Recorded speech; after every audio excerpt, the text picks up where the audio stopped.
Welcome. This is the one-year Bible reading for August the 22nd, and we are in the the fourth chapter of Job this morning, and we are hearing from the first of Job's friends to speak to him, and this is Eliphaz. And my book, Learn the Bible in 24 Hours, talks about how Eliphaz sounded good, except that he based his arguments on his own observation and experience, arguing that Job must be suffering as a result of sin in his life. But the early chapters of Job that we read last time make it clear that Job was upright. Then Eliphaz the Temanite replied to Job, "Will you be patient and let me say a word? For who could keep from speaking out? In the past you have encouraged many a troubled soul to trust in God. You have supported those who were weak. Your words have strengthened the fallen. You steadied those who wavered. But now, when trouble strikes, you faint and are broken. Does your reverence for God give you no confidence? Shouldn't you believe that God will care for those who are upright? Stop and think. Does the innocent person perish? When has the upright person been destroyed? My experience shows that those who plant trouble and cultivate evil will harvest the same. They perish by a breath from God. They vanish in a blast of his anger. Though they are fierce young lions, they will all be broken and destroyed. The fierce lion will starve, and the cubs of the lioness will be scattered. This truth was given to me in secret, as though whispered in my ear. It came in a vision at night as others slept. Fear gripped me. I trembled and shook with fear. A spirit swept past my face.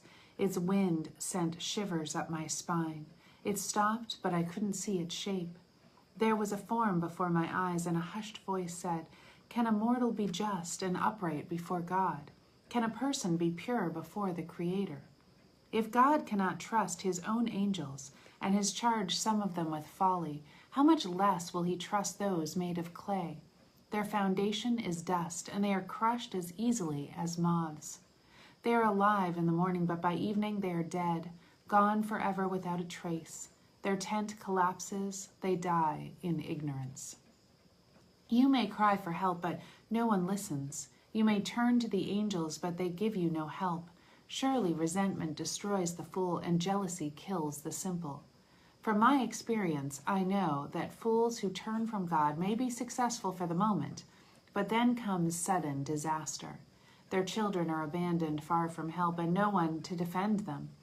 Their harvests are stolen, and their wealth satisfies the thirst of others, but not themselves.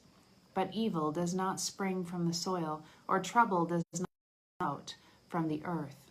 People are born for trouble as predictably as sparks fly upward from a fire. My advice to you is this: go to God and present your case to him. He does great works too marvelous to understand. He performs miracles without number. He gives rain for the earth. He sends water for the fields. He gives prosperity to the poor and humble, and he takes sufferers to safety. He frustrates the plans of the crafty so their efforts will not succeed. He catches those who think they are wise in their own cleverness so that their cunning schemes are thwarted. They grope in the daylight as though they were blind. Then they see no better in the daytime than at night. He rescues the poor from the cutting words of the strong. He saves them from the clutches of the powerful.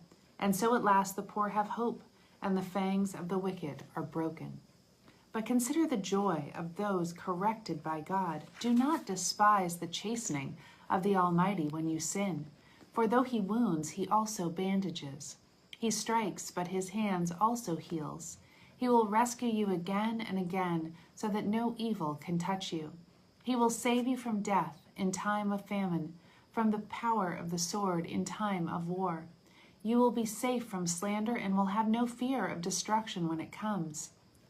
You will laugh at destruction and famine. Wild animals will not terrify you. You will be at peace with the stones of the field, and its wild animals will be at peace with you.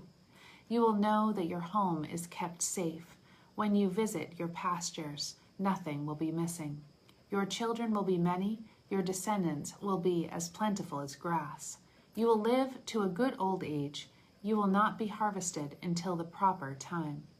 We have found from experience that all this is true. Listen to my counsel and apply it to yourself. So Eliphaz has some good insights about the Lord here, right? But he jumps to the judgment that Job must actually be a wicked transgressor for the Lord to allow this to happen to him. Then Job spoke again. If my sadness could be weighed and my troubles be put on the scales, they would be heavier than all the sands of the sea. That is why I spoke so rashly. For the Almighty has struck me down with his arrows. He has sent his poisoned arrows deep within my spirit. All God's terrors are arrayed against me. Don't I have a right to complain? Wild donkeys bray when they find no green grass, and oxen low when they have no food. People complain when there is no salt in their food, and how tasteless is the uncooked white of an egg. My appetite disappears when I look at it. I gag at the thought of eating it. Oh, that I might have my request, that God would grant my hope. I wish that he would crush me. I wish he would reach out his hand and kill me. At least I can take comfort in this. Despite the pain, I have not denied the words of the Holy One. But I do not have the strength to endure. I do not have a goal that encourages me to carry on. Do I have strength as hard as stone? Is my body made of bronze? No, I am utterly hopeless and helpless without a chance of success. One should be kind to a fainting friend, but you have accused me without the slightest fear of the Almighty. My brother, you have proved as unreliable as a seasonal brook that overflows its banks in the spring when it is swollen with ice and melting snow. But when the hot weather arrives, the water disappears.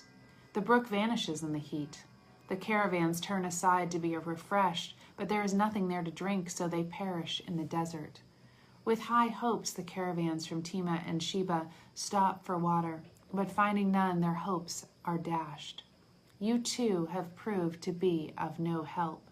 You have seen my calamity, and you are afraid. But why? Have I ever asked you for a gift? Have I begged you to use any of your wealth on my behalf? Have I ever asked you to rescue me from my enemies? Have I asked you to save me from ruthless people? All I want is a reasonable answer. Then I will keep quiet. Tell me, what have I done wrong? Honest words are painful, but what do your criticisms amount to?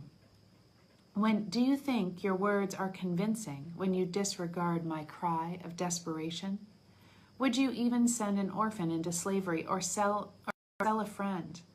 Look at me. Would I lie to your face? Stop assuming my guilt, for I am righteous. Don't be so unjust. Do you think I am lying?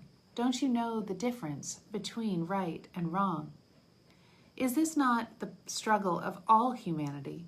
A person's life is long and hard like that of a hired hand, like a worker who longs for the day to end, like a servant waiting to be paid. I too have been assigned months of futility, long and weary nights of misery. When I go to bed, I think, when will it be morning? But the night drags on, and I toss till dawn. My skin is filled with worms and scabs. My flesh breaks open, full of pus. My days are swifter than a weaver's shuttle, flying back and forth. They end without hope. O God, remember that my life is but a breath, and I will never again experience pleasure. You see me now, but not for long. Your eyes will be on me, but I will be dead. Just as a cloud dissipates and vanishes, those who die will not come back. They will be gone forever from their home, never to be seen again. I cannot keep from speaking. I must express my anguish. I must complain in my bitterness. Am I a sea monster that you place a guard on me? If I think my bed will comfort me and I will try to forget my misery with sleep, you shatter me with dreams. You terrify me with visions. I would rather die of strangulation than go on and on. I hate my life. I do not want to go on living. Oh, leave me alone for these few remaining days. What are mere mortals that you should make so much of us? For you examine us every morning and test us every moment. Why don't you leave me alone, even for a moment? Have I sinned? What have I done to you, O watcher of all humanity? Why have you made me your target? Am I a burden to you? Why not just pardon my sin and take away my guilt? For soon I will lie down in the dust and die. When you look at me, I will be gone. 1 Corinthians 14:18-40. I, Paul, thank God that I speak in tongues more than all of you, but in a church meeting, I would much rather speak 5 understandable words that will help others than 10,000 words in an unknown language. Dear brothers and sisters, don't be childish in your understanding of these things. Be as innocent as babies when it comes to evil, but be mature and wise in understanding matters of this kind.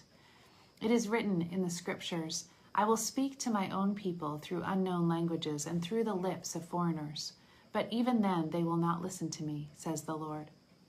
So you see that speaking in tongues is a sign not for believers, but for unbelievers.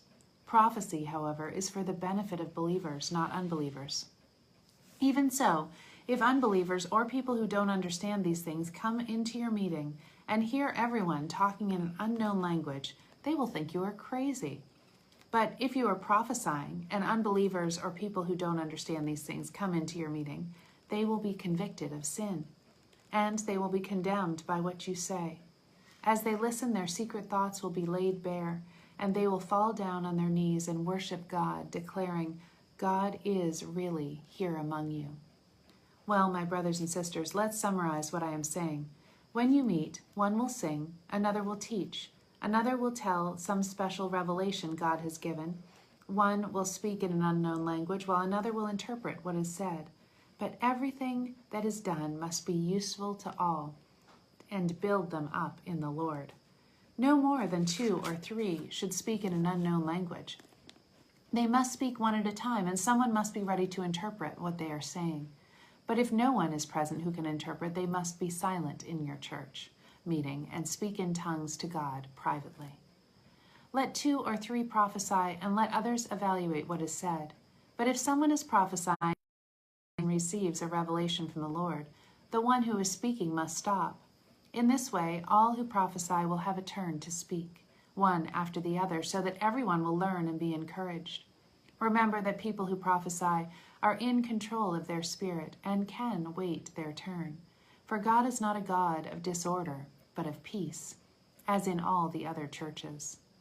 Women should be silent during the church meetings. It is not proper for them to speak. They should be submissive, just as the law says. If they have any questions to ask, let them ask their husbands at home, for it is improper for women to speak in church meetings. Do you think that the knowledge of God's word begins and ends with you, Corinthians? Well, you are mistaken. If you claim to be a prophet or think you are very spiritual, you should recognize what I am saying is a command from the Lord himself. But if you do not recognize this, you will not be recognized. So, dear brothers and sisters, be eager to prophesy, but don't forbid the speaking in tongues. Be sure that everything is done properly and in order. Psalm 37, starting in verse 30. The godly offer good counsel. They know what is right from wrong. They fill their hearts with God's law, so they never slip from his path. Those who are evil spy on the godly, waiting for an excuse to kill them. But the Lord will not let the wicked succeed, or let the godly be condemned when they are brought before the judge. Don't be impatient for the Lord to act. Travel steadily along his path. He will honor you, giving you the land. You will see the wicked destroyed. Norman, come here.